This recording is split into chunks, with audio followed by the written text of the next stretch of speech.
Para sa warmer times with your loved ones, the best pagkasama ang beef bulalo. Alam nyo ba kung gaano kadaling gawin ang lutong nanay dish na ito?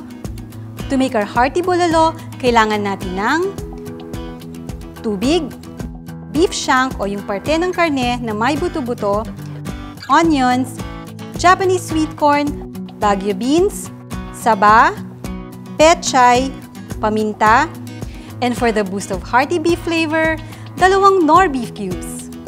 Ang sarap nito pag maulan. Easy lang because ang dish na to will be ready in 3 hours.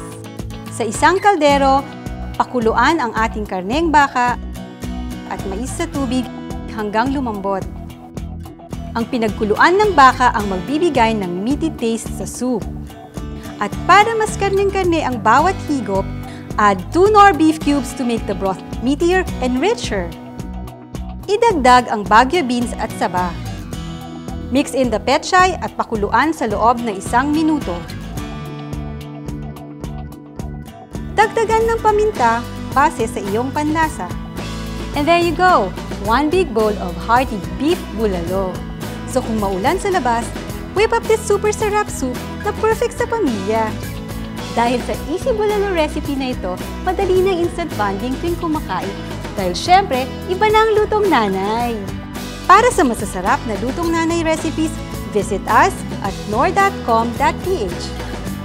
Kuhang-kuha ang init ng samahan dahil hindi lang lutong bahay, lutong nanay pa.